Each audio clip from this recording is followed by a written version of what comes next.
इंसान और जानवरों में क्या फ़र्क है। वैसे तो इंसान और जानवरों में ज़मीन आसमान का फ़र्क है, लेकिन आज के समय में इंसान जानवरों से बदतर हो गया है। जानवर को दो कैटेगरी में बांटा गया था, हर्बीवोरस एंड कार्निवोरस। हर्बीवोरस होते थे शाकाहारी और कार्निवोरस होते थे मांसाहारी। इंसान केवल हर्बीवोरस होता था। क्या आप जानते हैं दुनिया में अपनी जीभ के स्वाद के चक्कर में किसी को भी खा जाता है। जब आसपास के जंगलों में कोई शेर या कोई जानवर आता था तो हम अपने बच्चों को बोलते भाई बाहर मत जाओ, क्योंकि वह तो बाहर जंगली जानवर आ रहा है, वो तुम्हें खा जाएगा। लेकिन आज तो इंसान ही नॉन वेज ईटर बन गया है।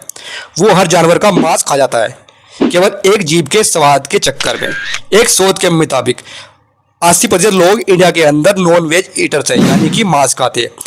20% लोग ही ऐसे हैं जो कि वेज यानी कि शाकाहारी है। अगर आप मांस खाते तो क्यों नहीं आप कच्चा मांस क्यों नहीं खाते। एक जीभ के स्वाद के चक्कर में क्यों आप मासूम जानवरों को फ्राई कर रहे हो। आज के जमाने में इंसान इंसान के खून का प्यासा है। भाई भाई से लड़ता है, चाचा भतीजों को मार देता है। तो वो दिन दूर नहीं जब इंसान इंसान को मारकर खाने लगेगा। अपनी जीभ के स्वाद के चक्कर में वो दूसरे आदमी को मारकर खा सकता है। पहले हमने अंडा खाना शुरू किया, उसके बाद हमने चिकन खाने के मजे लिए। मांस को खाना हमारे लिए नहीं है। मांस हमारे लिए नहीं बना। मांस केवल उन्हीं जानवरों के लिए है जिनके दांत नुकीले होते हैं, लेकिन हमारे दांत तो नुकीले नहीं है। तो क्यों हम मांस खाते हैं। सन 2006 में नोएडा के निठारी गांव में, यानी सेक्टर 31 के निठारी गांव में एक कांड हुआ था। उसमें निठारी कांड में एक शख्स बच्चे को मारकर उसका खून पीता था। उसका नाम था व्यवसायी मोनिंदर सिंह पटेर।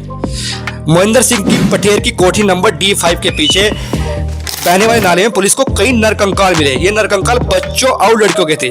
आरोपियों पर नरभक्षी होने का आरोप लगा।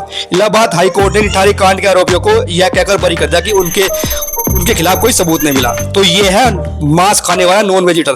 तो भाई ये खाना छोड़ दो। क्यों आप मांस खाने के चक्कर में एक मासूम जानवर की बलि दे रहे हो। इसके अलावा दुनिया में बहुत सारी चीजें हैं, वे चीजें खाओ। ऐसा तो नहीं कि नॉन वेज से आपको प्रोटीन मिलता है, नहीं, आपको वो प्रोटीन वेज से मिल सकता है। तो चलिए वीडियो को एंड करते हैं।